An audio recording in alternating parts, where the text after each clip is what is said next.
Hi, I'm Abby and I'm 31. At 25, I started a small app development company. Before that, I worked in the IT sector. That company wasn't big, and it was a time when new companies were popping up everywhere. When my previous company started struggling, I took a leap of faith and quit. I then founded a mobile game development company. My husband Mikey is the same age as me and was a colleague at my former job. Several people quit around the same time as I did, but Mikey chose to stay. He didn't like the idea of me starting a business at all. You see, Mikey's not the adventurous type, nor is he keen on trying new things. He always seeks stability. He doesn't have much ambition at work and isn't interested in promotions.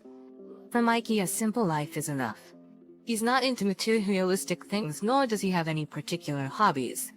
In contrast, I'm the complete opposite.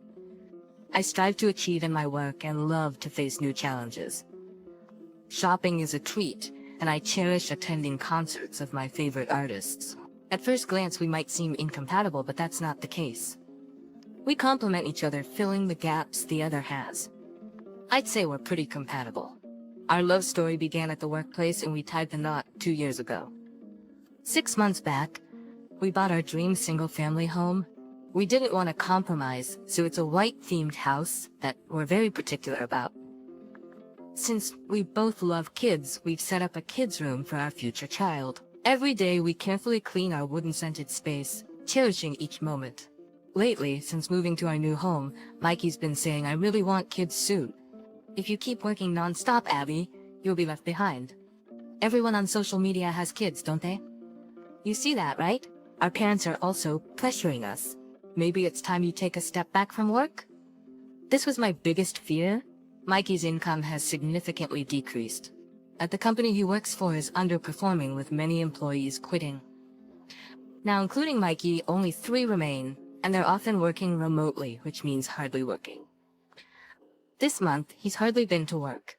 Before I realized it, his pay resembled that of a part-time job. We have a mortgage to pay, and we can't live on Mikey's income alone. Discussing our financial situation directly is a delicate matter, so I've been avoiding it. Mikey realizes his income has dropped, but he shies away from the idea of finding a new job. I carefully chose my words as I responded, "Well, you know, kids. I mean, I'm not getting any younger. But right now, I really want to focus on my work and save some more money. When I do have a child, I want to prioritize them, you know? I just haven't found someone I can trust fully when I'm away. So please bear with me a little longer. I promise I'm thinking about it." As I said this, Mikey looked displeased. You know my mom keeps going on about wanting a grandkid, right? You have to think about my pride too. She's been so pushy that I even told her that you have a medical condition that makes it hard to conceive. Just to make her understand. I was aware of that. Every time my mother-in-law saw me, she'd say, "Abby, work is good and all, but a woman's role is also to have children. No matter how successful you are, if you don't have a child, you're incomplete. You should embrace your femininity soon." I couldn't possibly agree with such a sentiment, but my mother-in-law is stubborn and traditional. There was no way Mikey, a mama's boy, would ever stand up to her on my behalf. Being tired from work, I tried to avoid her as much as possible. Every encounter would inevitably lead to the topic of kids. She probably doesn't know about our financial situation. Considering the current economy, it's hard to even think about having a child. Then one Sunday, as we were enjoying our day off, the video doorbell rang. The monitor displayed my mother-in-law. Though I wanted to pretend we weren't home, our car was in the driveway, so we couldn't. Mikey opened the door and let her in. Without missing a beat, she threw a snide remark at me. "You've embarrassed me, Abby." Naturally, I had no clue what she was talking about. I ran into an old friend from my school days. She has 3 grandkids from a son who's a year younger than Mikey. She was showing off. I never imagined I'd face such humiliation at this age. This is what you get for having a clueless daughter-in-law. She directed her anger at me. "It's all because you won't give us a child. Don't you feel sorry for Mikey? Time's ticking, and you need to plan for the future. You keep talking about work, but aren't games just for nerds? Anyone can do that, can't they?" Ignorance is truly terrifying. She had no idea about my efforts and achievements. I couldn't stay silent any longer. Listen, Emil, I think you need to realize how uninformed you sound. I get that you want a grandchild, and I'm genuinely sorry you feel this way. But when you belittle my career, I can't stay quiet. Not everyone can do what I do. Saying things like that about the games we pour our hearts into every day, well, it's hurtful. She smirked at me. Why are you getting so defensive? What's more important to you, games or kids? If you tell me that a nerd game is more important, I understand. But that would be a ridiculous thing to say, right? As I kept trying to avoid conflict, things seemed to take a turn for the worse. My head started to throb. Seriously, Emil, you're so clueless. Comparing those things doesn't even make sense. They're completely different. I get your point. But from now on, this is a matter between a husband and wife. We'll come to a conclusion together. I thought my words might be a bit harsh, but I couldn't stay silent any longer. Even in this situation, Mikey stayed quiet and didn't come to my defense. Suddenly, with a flushed face, Mile yelled at me, her breath hot and heavy. You think I'm the bad one, don't you? Mikey's too kind to say anything. But don't you think a wife focusing more on her job than her husband could upset him? I really feel sorry for Mikey. Excuse me? That's right. Maybe I should move in here. You have a nursery, even though you're not having children. It's because you're infertile, right? So that room is just gonna waste? Before I could react to that shocking statement, Mikey chimed in with a sarcastic grin. Yeah, we don't plan on having kids. It might be more efficient if Mom lived here. We're both working, so the house is often empty. It would be better for security if someone's always home. I'm all for it. I was taken aback by his statement. I always knew Mikey was a mama's boy, but I never expected him to go off the rails like this without even considering my feelings. Annoyed, I retorted sarcastically to Mikey, "You're working from home these days, right? I think our security is just fine. If we need security, we'd hire professionals." You're working from home these days, right? I think our security is just fine. If we need security, we'd hire professionals. We don't have any valuables that require high-end security anyway. Whose life are you talking about? Visibly agitated, I shouted back at Abby. That's how you always are, Abby. Looking down on everyone. Can't you see that attitude of yours drains my motivation? Your business success was just a fluke, right? If I had started a business at that time, I would have succeeded too. I could have earned more. Don't think you're the only competent one here. My patience, already thin, snapped. He made it sound as if he was spouting some undeniable truth. However, I never once said I didn't want children. We just can't have them because we can't get by on just Mikey's earnings. I guess it's time for some real talk. I've kept silent to protect Mikey's reputation in front of mother-in-law. Take a look at this. Can you still say our decision not to have kids is due to my arrogance? With that, I pulled out our household budget and our paychecks. Mother-in-law stared at them with a devilish glare. Mikey looked visibly flustered. Being shown this after boasting must be tough. After all, his earnings are almost the same as a college student's part-time job. Affording a mortgage and supporting a family on this? No way. It would be impossible unless we moved abroad. I began to speak. As you can see, our financial situation depends on both of us working. I don't want our child to struggle or live in poverty. Right now, we just can't consider having a child. If we continue being married, it might never happen. Mikey responded anxiously. I never told you to show Mama our earnings. Do you enjoy making me look bad? Oh, come on. Earnings aren't everything. Mikey's gentle nature would make him a good father. Why don't you become the breadwinner? The absurdity gave me a headache. Sure, having a child would be fulfilling. But did you know there are mothers out there coping with stress by playing mobile games and doing their best? If you're gonna throw judgments, so will I. A real man can support his family. Though doing your best in whatever situation is what truly matters. We just don't see eye to eye. Mikey's anger finally exploded. He began to shout.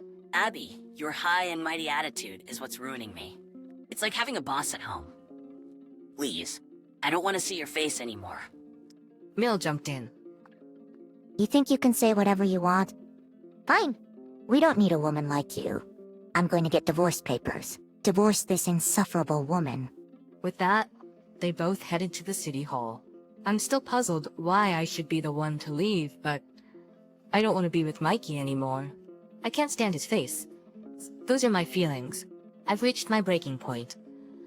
I finally decided to move out. I quickly packed my belongings. I've never liked having many possessions anyway. I've always been someone who prefers an empty space. People usually call this minimalist. Packing it was done in no time. Mikey and his mom came home still in a foul mood. Without missing a beat, Mikey started filling out the divorce papers. Then he threw them at me. I've done my part. If you're gonna stop this, now is the time. Once these papers are submitted, there's no turning back. I'm so distressed, I might not work for a while. But you can just give me the house as compensation. Lucky for you, I'm not a petty guy. You earn well, so it should be no big deal, right? But hey, if you apologize, maybe I'll forgive you. Clearly, he wanted me to beg him to stay. Clearly he wanted me to beg him to stay. I've never met such a small-minded man before. He's the worst of them all. Without any hesitation, I filled out the divorce papers as well.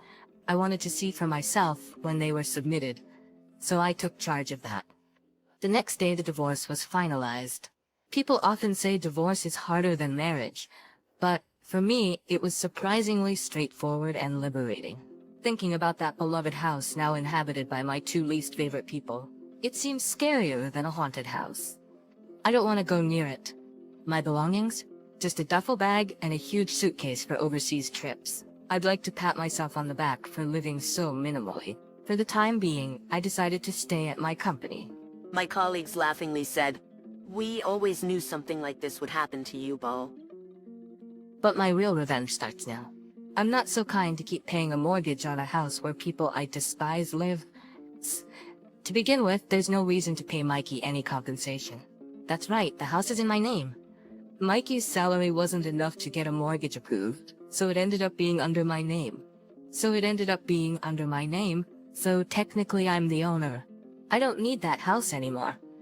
To avoid any future complications, I contacted a lawyer. Marital assets are split 50-50. Of course, the house will be sold. It's been well maintained and is still considered new. The property was acquired cheaply, so the difference between the mortgage and the selling price was a life lesson I could afford. I was thrilled it sold quickly at the price I wanted, and that naive mother and son duo, they believed they could continue living there. It seems his mom just found out the house was in my name after their divorce. Mikey had lied about his salary, so it's not surprising she thought that. The moment they found out about the house sale, they were horrified. I got a call from mother-in-law. Is it fun making us suffer? I'll forgive you, so cancel the sale now. Mikey's breakdown and inability to work is on you, mother-in-law shouted. Is it fun making us suffer? Forgive me, so cancel the sale now. Mikey's breakdown and inability to work is on you, mother-in-law shouted. I replied, "Forgive me? Sorry, but no matter what you offer, I refuse." Have you ever met someone paying a mortgage for a house they don't live in? I have met such a foolishly kind person. We're strangers now. She shot back. I'll storm into your office right now and spread the truth about what a monster you are. Reputation damage is terrifying, you know? Feel free to do that. I'm quite busy now, I said, hanging up. I immediately reported the threat to my company's legal counsel. The lawyer arrived promptly. However, despite the threats, Mikey never showed up at my workplace, just as I had expected. It seems Mikey inherited his big mouth from his mother. I provided the lawyer with recordings of my conversations during the divorce and the recent call. The lawyer believes it's more than enough evidence to claim damages. Due to my work, I've developed a habit of recording conversations. Now, let's delve into the financial situation of mother-in-law and Mikey. Mother-in-law has never held a job for long, at most 6 months. Her arrogance always gets in the way, so she virtually has no savings. Their current home is a subsidized housing unit. The rent's only $200 a month, reflecting its modest quality. It seems mother-in-law dreamt of leaving that simple life to live in our house. It's always crucial to live within one's means. In the end, mother-in-law's schemes crumbled. To make matters worse, Mikey, now without a home, ended up moving into that subsidized apartment, and karma seemed to catch up with the duo for their wicked ways. To top it all, the company Mikey worked for went bankrupt. Mikey became unemployed. Moreover, the rent for their subsidized housing reportedly goes up with more occupants. In panic, the two apparently complained to the local authorities, but there's no bending rules for individual grievances. Predictably, the duo, filled with pride, faced challenges while job hunting. They sought high-paying jobs, but without experience, it was a stretch.